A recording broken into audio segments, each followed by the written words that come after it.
Dear students, welcome back to Anavasti Video Solution Series. In today's video, we are going to discuss level 1 question 81 to 90. Let's start from question 81. 81 में मैं बोल रहा है the Heisenberg uncertainty principle can be applied to.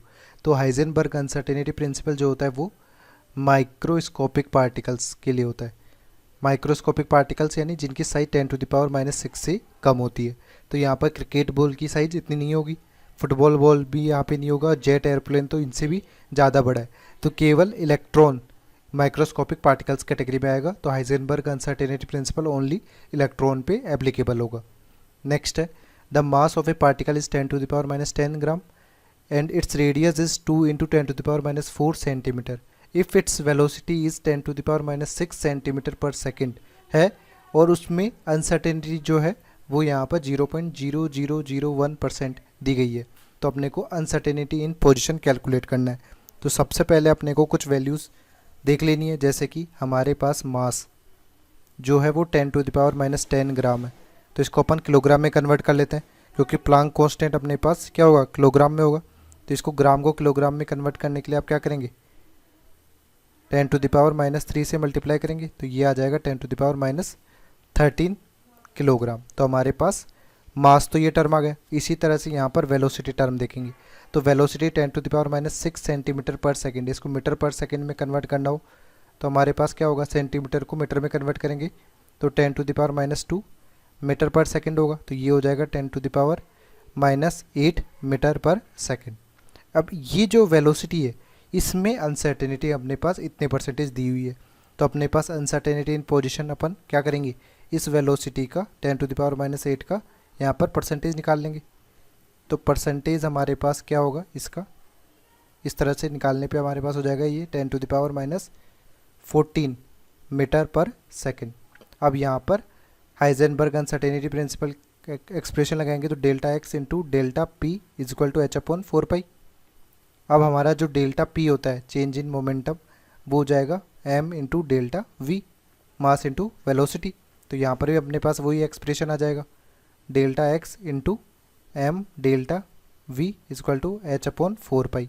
अपने को पता करना है ΔX, तो ΔX हमारे पास हो जाएगा h/4π m ΔV। h हमारे पास प्लांक कांस्टेंट है जिसकी वैल्यू है 6.62 × 10⁻34 जूल इंटू सेकेंड। 4 पाई की वैल्यू हमारे पास 3.14। मास हमारे पास कितना है 10⁻13 किलोग्राम। और change in velocity uncertainty in position velocity जो है वो है 10⁻14 मीटर पर सेकेंड।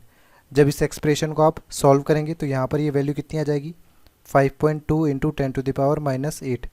तो हमारे पास पोजीशन अनसर्टेनिटी जो होगी 5.8 × 10⁻8 के बराबर होगी, जो कि ऑप्शन ए से मैच कर रहा है। ठीक है, तो ऑप्शन ए करेक्ट आंसर हो जाएगा। नेक्स्ट है 83। If an electron is travelling at 200 metre per second within 1 metre per second uncertainty.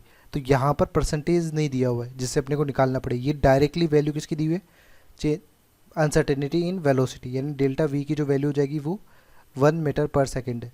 What is the theoretical uncertainty in its position in micrometre. Micrometre में अपने को पता करना है। तो अभी अपने फॉर्मूला लिखा था ΔX × ΔP = h/4π। तो यहाँ पर ΔX × m ΔV = h/4π। तो ΔX हमारे पास कितना आ गया था, यह आ गया था h/4π, यहाँ पर m ΔV। अब प्लांक कांस्टेंट अपन पुट करें तो 6.62 × 10⁻34 4 इंटू पाई की वैल्यू 3.14। मास हमारे पास यहाँ पर इलेक्ट्रॉन का लिखेंगे तो मास ऑफ इलेक्ट्रॉन हमारे पास 9.1 × 10⁻31 हो जाएगा। और ΔV की वैल्यू यहाँ पर कितनी है, 1। तो यहाँ पर अनसर्टेनिटी इन पोजीशन जब आप कैलकुलेट करेंगे तो ये आएगा 5.57.9 × 10⁻6 मीटर। तो ये अराउंड किसके बराबर हो जाएगा, 58 माइक्रोमीटर के। 1 माइक्रोमीटर जो होता है वो होता है हमारे पास 10⁻6 मीटर। तो हमारा कौन सा ऑप्शन करेक्ट हो जाएगा, यहाँ पर ऑप्शन सी करेक्ट आंसर हो जाएगा। ठीक है, नेक्स्ट क्वेश्चन है हमारे पास 84 में हमें बोल रहा है the wave character of electron was experimentally verified by. तो हमारे पास ये जर्मर के द्वारा एक्सपेरिमेंट किया गया था, उसने क्या किया था, डेविसन जर्मन ने इलेक्ट्रॉन बीम को मेटल सरफेस पर बॉम्बार्ड किया था और हमारे पास क्या हो गया था, जो इलेक्ट्रॉन्स थे वो डिफ्रैक्शन पैटर्न शो किया था उन्होंने। तो ये डिफ्रैक्शन पैटर्न जो शो होता है वो केवल वेव्स के द्वारा ही होता है। इससे अपने पास कंक्लूजन हो गया था कि जो इलेक्ट्रॉन्स है वो वेव नेचर को भी शो कर रहे हैं। तो ऑप्शन सी हमारे यहाँ पर करेक्ट आंसर हो जाएगा। नेक्स्ट है 85, the exact path of electron in 2p orbital can not be determined, the above statement is based upon. तो हमारे पास हाइजेनबर्ग अनसर्टेनिटी प्रिंसिपल के बेसिस पे आप बोल सकते हैं कि किसी भी इलेक्ट्रॉन जो कि रिवॉल्व कर रहा है अराउंड न्यूक्लियस, उसकी पोजीशन और मोमेंटम को एग्जैक्टली आप डिटरमाइन नहीं कर सकते। तो ये हमारा आंसर ऑप्शन सी हो जाएगा। नेक्स्ट है which series of subshells is arranged in the order of increasing energy for multi electron atoms. तो हमारे पास अबव प्रिंसिपल के हिसाब से यदि आप एटॉमिक ऑर्बिटल्स को अरेंज करें तो हमारे पास क्या हो जाएगा, 1s 2s 2p 3s 3p 3d 4s 4p 4d 4f, यहाँ पर हमारे पास 5s 5p 5d 5f और 6s 6p 6d और 6f। तो यहाँ पर हमारे पास आप कुछ इस तरह से चलेंगे, एनर्जी का ऑर्डर कुछ इस तरह से आएगा,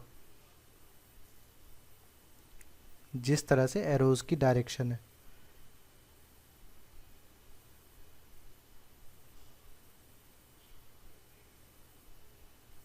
ये इस तरह से एनर्जी आएगा। तो यहाँ पर आप एनर्जी का ऑर्डर देखें तो लोएस्ट एनर्जी इधर है और इलेक्ट्रॉन्स जो फिल होंगे वो इस ऑर्डर में होंगे।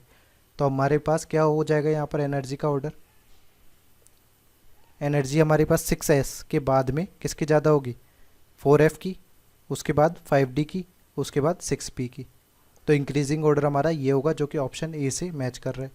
इसी को आप वेरीफाई भी कर सकते हैं किससे, n+l रूल से, कि n+l रूल में ये वैल्यू हाई होगी, हाई वैल्यू हायर एनर्जी, ये कंसेप्ट होगा। तो आप n+l यहाँ पर देख सकते हैं। तो हमारे पास l = 0 होगा तो s, l = 1 होगा तो p, l = 2 होगा तो d, l = 3 होगा तो f।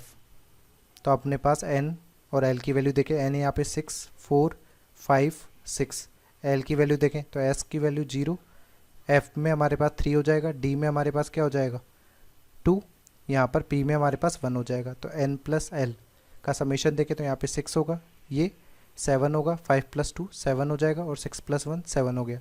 तो यदि n+l की वैल्यू सेम आ जाती है तब हमारे पास क्या होगा, n की वैल्यू हाइयर होगी, देन एनर्जी क्या होगी, एनर्जी भी हाइयर होगी।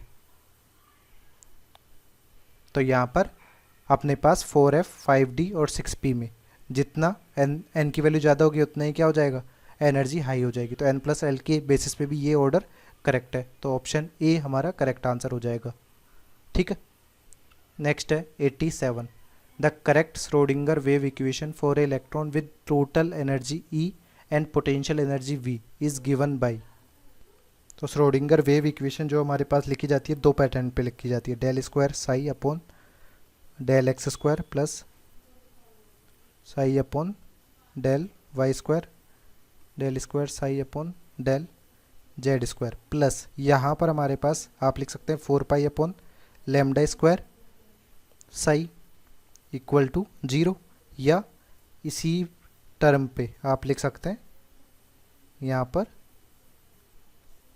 del y² plus del² ψ/del z² यहाँ पर 4π² की जगह आप लिख सकते हैं 8π² m e - v upon h² ψ = 0। ये दोनों के दोनों जो हैं वो हमारी श्रोडिंगर वेव इक्वेशंस है। ठीक है, तो ये दोनों फैक्चुअल है, आपको ध्यान रखनी है। तो ऐसा कौन से ऑप्शन में अपने को मैच किया हुआ है, ऐसा ऑप्शन सी हमारा करेक्ट आंसर हो जाएगा।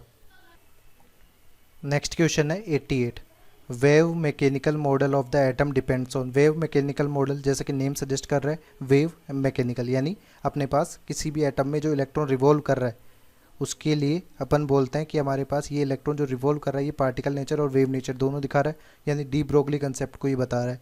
प्लस इलेक्ट्रॉन जब रिवॉल्व कर रहा है तो इसकी पोजीशन और वेलोसिटी दोनों को अपन एक साथ कैलकुलेट नहीं कर सकते, तो हाइजेनबर्ग अनसर्टेनिटी प्रिंसिपल भी जस्टिफाई कर रहा है। और इन दोनों स्टेटमेंट्स को मैथमेटिकली एक्सप्लेन करने के लिए अपन श्रोडिंगर इक्वेशन का यूज़ करते हैं। तो यहाँ पर तीनों ही इक्वेशन वेव मैकेनिकल मॉडल को एक्सप्लेन करने के लिए यूज़ की जाती है।